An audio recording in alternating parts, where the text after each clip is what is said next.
Hello friends, कैसे हैं आप लोग। आज हम लोग इंटीग्रेशंस का एक मेथड पढ़ने जा रहे हैं जिसका नाम है इंटीग्रेशन बाय पार्ट मेथड।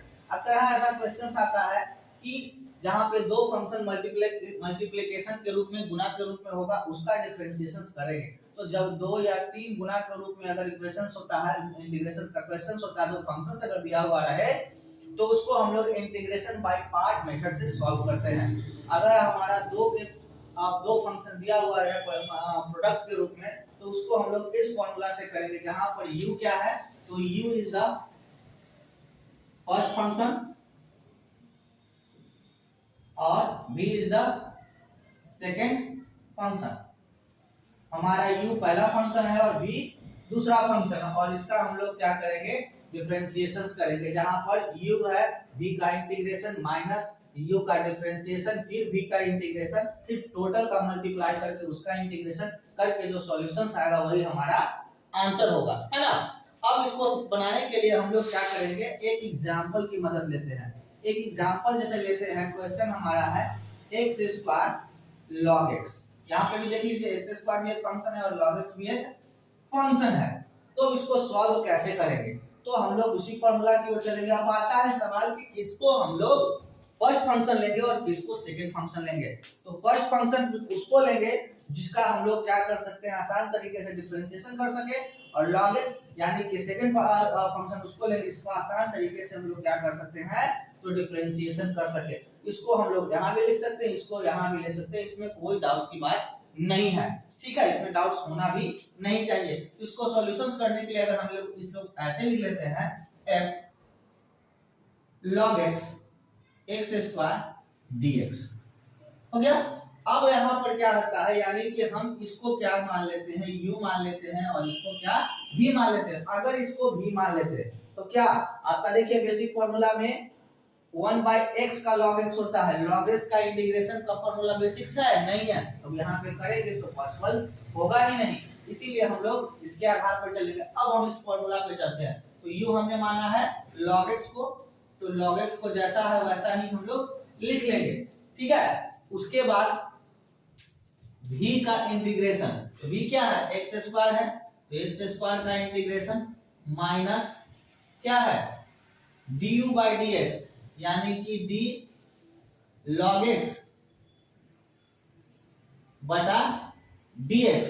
उसके बाद v किसका है, इसका है, तो x² dx और टोटल को क्या करेंगे हम लोग, मल्टीप्लिकेशंस के रूप लेकर रख देंगे। अब हमने यहाँ पे क्या किया है, इस रूप में इस क्वेश्चन को हमने ला दिया है।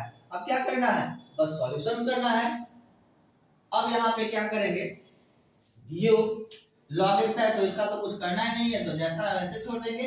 x² का करेंगे तो कितना हो जाएगा, x³ माइनस log x का अगर डिफरेंशिएशन करेंगे तो डिफरेंशिएशन का फॉर्मूला में याद होगा कि log x का डिफरेंशिएशन अगर हम लोग करते हैं तो क्या हो जाता है, 1/x हो जाता है। इसका करेंगे तो इसी की तरह कितना हो जाएगा, x³ और टोटल का dx।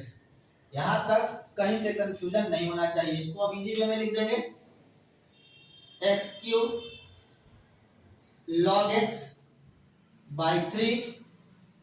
यहां पर x से q खत्म, बच जाएगा स्क्वायर, तो क्या बच जाएगा, यहां पे लिख सकते हैं और 1/3 को टोटल से कॉमन ले लेंगे, क्या हो जाएगा आपका x² dx पहले वाले फॉर्म में आ गया। अब क्या करना है, इसको एक लाइन और बढ़ा देते हैं हम लोग। क्या कर देंगे कि जैसा था वैसा ही रख देते हैं, यहां पर 1/3 x³ log x, फिर इसका जैसा था वैसा ही 1/3 x² का करेंगे तो x³/3। अब प्लस में हम लोग को तो c लगाना ही लगाना है, लगा देंगे। अब इसको सिंपलीफाई कर देंगे या इतने पे भी आंसर कर सकते हैं, तो 1 कितना हो जाएगा, इसको हम लोग यहाँ लिख देते हैं, जगह का थोड़ा अभाव है इसीलिए हम लोग यहाँ पे लिख देते हैं, इसको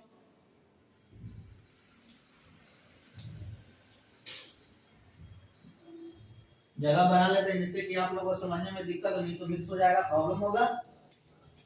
तो 1/3 x cube log x minus x cube 3 × 3 क्या है 9 और प्लस c। इतना पे आंसर कर सकते हैं, नहीं तो एक स्टेप और इसको बढ़ा सकते हैं। 3 और 9 का एलसीएम कितना हो जाएगा 9 हो जाएगा। और आपको क्या कहते हैं इतना ही कर सकते हैं, इसको ज्यादा कुछ करना है तो इसको कर सकते हैं। तो कितना हो जाएगा 3x³ log x plus x³ plus c। इतना पे भी आंसर कर सकते हैं, नहीं तो x³ आप इसमें से कॉमन ले सकते हैं। x³ 3 log x प्लस 1 बटा में 9 प्लस ये आंसर कीजिए, ये कीजिए, ये कीजिए, कहीं से कोई दिक्कत नहीं, सेम चीज आएगा। ठीक है, इस तरह से हम लोग और भी क्वेश्चन होगा तो इंटीग्रेशन बाय पार्ट मेथड को सॉल्व करेंगे। और मेरे प्यारे स्टूडेंट, मेरे बच्चों, ये ध्यान रखिएगा जितनी भी इंटीग्रेशन के मेथड है उस प्रत्येक मेथड पे बेसिक्स का या बाय सब्स्टिट्यूशन मेथड का या बाय इंटीग्रेशन बाय पार्ट का जितना भी रूल्स है या आगे चल के हम लोग लिमिट्स का पढ़ेंगे, तो सब में कम से कम एक टाइप पे कम से कम 10 क्वेश्चन को बना जाइए। आपके फाइनल एग्जामिनेशन के लिए बहुत ही इंपॉर्टेंट है। आपका इससे क्वेश्चन रहेगा तो रहेगा, और ज्यादा मुश्किल क्वेश्चन नहीं होता, इजी होता है, बस हमें रूल याद रहना चाहिए। जब रूल याद होगा, हमारे रूल याद होगा, बस रूल पे बैठा देना, बाकी बेसिक रूल से चलना है, कोई दिक्कत नहीं ना। ठीक है, आशा करते हैं आपको ये वीडियो अच्छा लगा होगा। लाइक, सब्सक्राइब और शेयर जरूर करें।